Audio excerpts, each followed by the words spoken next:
ओम शांति। आज प्यारे मीठे बाबा की मुरली मंथन की डेट है 24 मार्च 2025। तो आज मीठे बाबा अपने बच्चों से कह रहे हैं, मीठे बच्चे, यह ज्ञान तुम्हें शीतल बनाता है। इस ज्ञान से काम क्रोध की अग्नि समाप्त हो जाती है। भक्ति से वह आग तो खत्म नहीं होती। हम्म?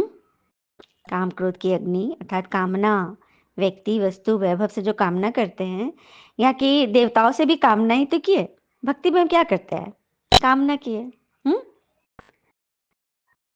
लेकिन ज्ञान से ना वो कामना खत्म हो जाती है। ज्ञान में मांगने की दरकार नहीं होती। ये ज्ञान हमें शीतल बनाता है और वो जो अगन है ना वो समाप्त हो जाती है, क्योंकि हमें नॉलेज मिल जाता है ना।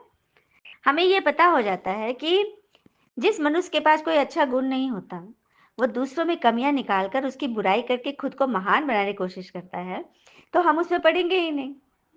हमें पता है कि वो हमें अपने आप से श्रेष्ठ समझ रहा है, तभी तो ईर्ष्या कर रहा है। तो इस बात में, किस बात में हम फंसे?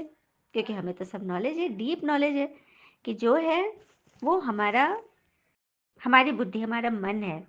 और कहते हैं ना, मन संकल्प करता है और बुद्धि निर्णय देती है। तो बुद्धि को पावरफुल बना लीजिए ताकि वो सही निर्णय करे, है ना। तो यह सिखाता है हमें यह ज्ञान।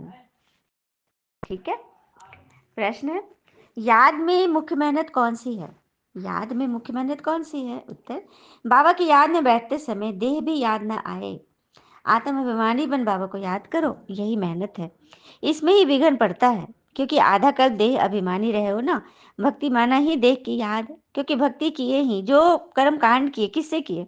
आत्मा ने तो नहीं किया, शरीर ने किया ना, देह भान से ही तो किए। तो देह में रहकर देह को ही याद करे, देहधारी को ही याद कर रहे। निराकार का तो हमें पता ही नहीं। इसीलिए जब भी योग में बैठते हो ना तो देह याद आता है, क्योंकि आधा कल द्वापर से हम देह भान में ही रहे। मैं ये हूँ, मैं वो हूँ, मैंने ये किया, मैंने इतना चढ़ाया, मैंने इतना दान किया, बस उसी में ही फंसे रह गए। तो याद में इसीलिए हमें माया विघन डालती है, क्योंकि हमें याद करने की, योग करने की, ध्यान करने की आदत ही नहीं थी। अपने आप को एकाग्र करने की आदत ही नहीं थी। तो ज्ञान हमें वो सिखाता है। ठीक है। ओम शांति। तुम बच्चे जानते हो, याद के लिए एकांत की बहुत जरूरत है। जितना तुम एकांत व शांत में बाबा की याद में रह सकते हो, उतना झुंड में तो रह नहीं सकते। हम्म? झुंड में तो एकाग्रता होगी नहीं। स्कूल में बच्चे पढ़ते हैं तो एकांत में जाकर स्टडी करते हैं, इसमें भी एकांत चाहिए। घूमने जाते हो, उसमें भी तो याद की यात्रा मुख्य है। पढ़ाई तो बिल्कुल सहज है, क्योंकि आधा कल्प माया का राज आने से तुम देह अभिमानी बनते हो। पहला पहला शत्रु ही है देह अभिमान। पहला पहला शत्रु कौन है? देह अभिमान। देह का भान एक दूसरी चीज है और देह अभिमान दूसरा चीज है। देह भान है कि मैं ये हूँ, मैं सुंदर हूँ, मैं ये हूँ, अपने आप में मतलब घमंड, है ना। और देह अभिमान है कि मेरे जैसा कोई नहीं, मैं सबसे श्रेष्ठ हूँ। यह है देह अभिमान। और किस तरह से वो शत्रु का भाव आ जाता है, आइए एक प्रसंग से सुनते हैं। विश्वामित्र और वशिष्ठ के बीच संघर्ष था। वे वे शक्तिशाली हैं, मतलब दोनों में पता नहीं था कि कौन ज्यादा ये है। महर्षि वशिष्ठ क्षमा की प्रतिमूर्ति थे। एक बार श्री विश्वामित्र उनके अतिथि हुए। महर्षि वशिष्ठ ने कामधेनु के सहयोग से उनका राजोचित सत्कार किया। कामधेनु की अलौकिक क्षमता को देखकर विश्वामित्र के मन में लोभ उत्पन्न हो गया। एक बार वशिष्ठ के यहाँ विश्वामित्र जी पहुंचे थे, लेकिन कामधेनु की अलौकिक क्षमता देखकर कि वो तो मनोकामना पूर्ण करती है, उनके मन में लोभ उत्पन्न हो गया। उन्होंने इस गौ को वशिष्ठ से लेने की इच्छा प्रकट की। कामधेनु वशिष्ठ जी के लिए आवश्यकताओं की पूर्ति हेतु तो महत्वपूर्ण साधन था। अतः उन्होंने इसे देने के लिए मतलब असुविधा, असमर्थता व्यक्त की। विश्वामित्र ने कामधेनु को बलपूर्वक ले जाना चाहा। वशिष्ठ जी के संकेत पर कामधेनु ने अपार सेना की सृष्टि कर दी। विश्वामित्र को अपनी सेना के साथ भाग जाने पर विवश होना पड़ा। मतलब मदद किया कामधेनु ने। द्वेष भावना से प्रेरित होकर विश्वामित्र ने श्री भगवान शंकर जी की तपस्या की और उन्होंने दिव्यास प्राप्त करके उन्होंने महर्षि वशिष्ठ पर पुनः आक्रमण कर दिया।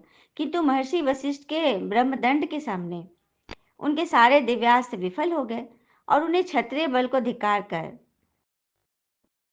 ब्रह्मनत्व लाभि के लिए तपस्या हेतु वन जाना पड़ा।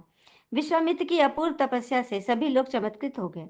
सब लोगों ने उन्हें महर्षि मान लिया, किंतु महर्षि वशिष्ठ के ब्रह्म ऋषि कहे बिना वे ब्रह्म ऋषि नहीं कहला सकते थे। मतलब सारी तपस्या की और ब्रह्म ऋषि स्वयं को मान लिया, सभी लोगों ने माना, लेकिन महर्षि वशिष्ठ जब उनको महर्षि का तमगा देंगे, वो कहते नहीं कि जब कोई वो बनता है मिस वर्ल्ड या कोई खिताब जीतता है, तो पिछला वाला जो होता है ना पूर्व विजेता, वो अपना मुकुट उसको पहनाता है।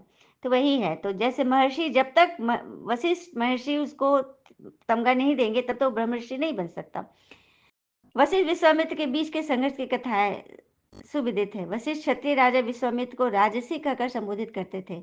विश्वामित्र की इच्छा थी वशिष्ठ उन्हें महर्षि कहकर संबोधित करे। एक रात छिप करके विश्वामित्र वशिष्ठ को मारने के लिए आए, क्योंकि ये नहीं रहेगा तो अपने आप में महर्षि बन जाऊंगा। एकांत में वशिष्ठ और अरुंधति उनकी पत्नी के बीच हो रही बात सुनी, जिसे वशिष्ठ कह रहे थे, आहा, ऐसा पूर्णिमा के चंद्रमा समान निर्मल तप तो कठोर तपस्वी विश्वामित्र के अतिरिक्त भला किसका हो सकता है। उसके जैसा ब्रह्म ऋषि तो दूसरा कोई है ही नहीं। एकांत में शत्रु के मुंह से अपनी प्रशंसा सुनकर विश्वामित्र बड़ा, मतलब उनको बहुत ग्लानि हुई कि वे उनके लिए क्या करने गए, तो तुरंत जाके कुल्हाड़ा उनके उस पे रख दिए पाँव पर और उन्हें हृदय से लगा लिया। और विश्वामित्र को हृदय से लगाकर वशिष्ठ ने पता है क्या बोला, आओ महर्षि कहकर उनका स्वागत किया। इससे दोनों के बीच शत्रुता का अंत हो गया। देखा, तो इसे कहते हैं विनम्रता। मतलब हम कैसा भी रहे, कोई कैसा भी करे, लेकिन हम उसके साथ मित्रवत ही व्यवहार करें, पीछे में भी अच्छा अच्छा सोचे। तो यही तो ये ज्ञान हमें सिखाता है। फिर आगे बाबा कह रहे, तुम इस सृष्टि को पावन बनाते हो, पहले तो अपने को पावन बनाना है, ड्रामा अनुसार पावन भी बनना है, इसलिए विनाश भी नुदा हुआ है। ड्रामा को समझकर बहुत हर्षित रहना चाहिए। अभी हमको जाना है शांति धाम। बाबा कहते ये तुम्हारा घर है, घर में तो खुशी से जाना चाहिए। सही बात है। देखिए बच्चे जब स्कूल से घर लौटते कितना खुशी खुशी लौटते हैं ना, छुट्टी, गरम गरम लुट्टी, ऐसे ऐसे बोल बोल के बच्चे लोग भागते हैं।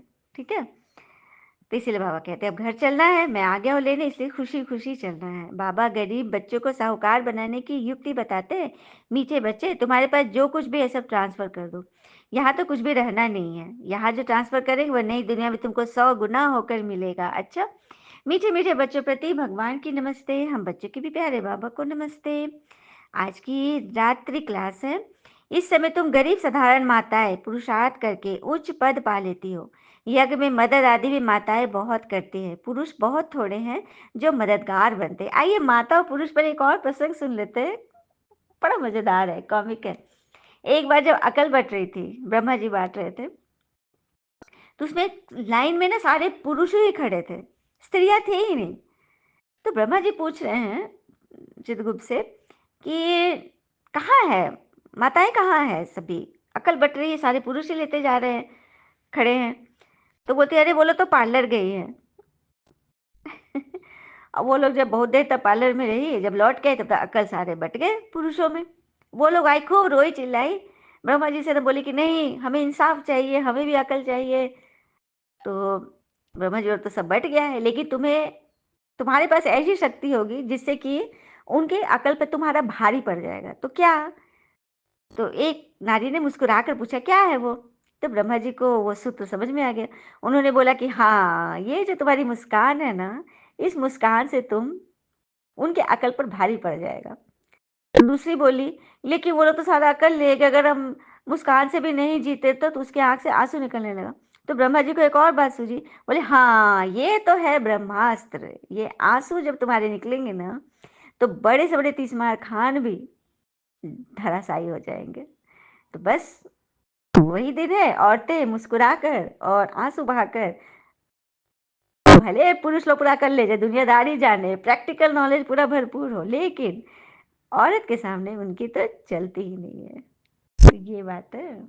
इस तरह से माताएं, और फिर भगवान ने भी तो माताओं को ही चुना ना, माताओं के सर पे ही तो ज्ञान का कलश रखे हैं। तो हम माताएं जिंदाबाद।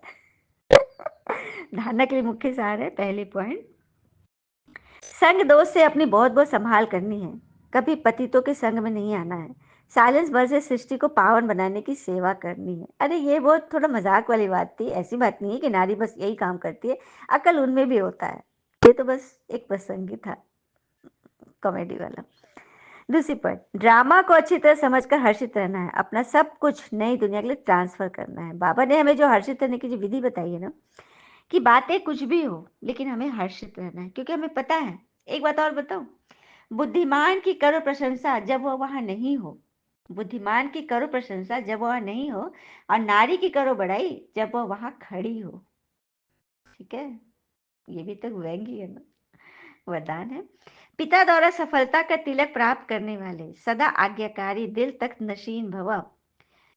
पिता द्वारा सफलता का तिलक प्राप्त करने वाले सदा आज्ञाकारी दिल तक नशीन भव। तो भाग्य विधाता बाबा रोज अमृत वेले अपने आज्ञाकारी बच्चों को सफलता का तिलक लगाते हैं। आज्ञाकारी ब्राह्मण बच्चे कभी मेहनत व मुश्किल शब्द मुख से या संकल्प में भी नहीं ला सकते।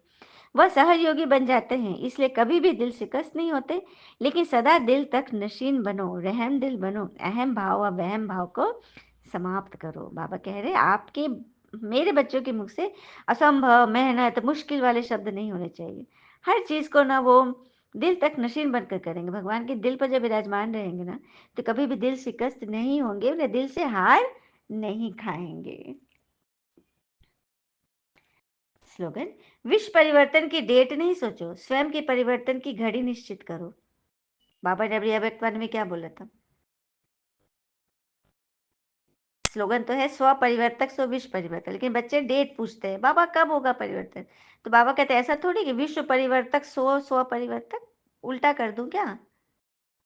पहले स्व परिवर्तन, खुद को बदलो, तब विश्व परिवर्तन होगा। इसलिए विश्व परिवर्तन की डेट का मत सोचो कब होगा, क्या हुआ, अचानक होगा। तो तुम अपनी तैयारी पहले से निश्चित करो। अव्यक्त इशारे में आज की पॉइंट है, जो प्योरिटी की पर्सनैलिटी से संपन्न रॉयल आत्माएं हैं, उन्हें सभ्यता की देवी कहा जाता है। प्योरिटी की पर्सनैलिटी अर्थात पवित्रता से भरपूर, तन मन वचन कर्म संबंध संपर्क से भरपूर रॉयल आत्मा सिर्फ राजघराने वाला आत्मा नहीं, बहुत साधारण निर्धन व्यक्ति भी रॉयल हो सकता है जब उसका चाल चलन सही हो, उसकी वाणी में विनम्रता हो, उसके चेहरे पर दिव्य मुस्कान हो, आंखों में पवित्र दृष्टि हो। इसे कहते हैं रॉयल आत्मा। और सभ्यता की देवी भी वही बनेगी, देव या देवी। उनमें क्रोध विकार की इम्प्योरिटी भी नहीं हो सकती। क्रोध का सूक्ष्म अंश ईर्ष्या द्वेष घृणा के रूप में होता है। तो क्रोध एक अग्नि जो अंदर अंदर जलाती रहती है, बाहर से लाल पीला नहीं होना, लेकिन काला होता है। सुना?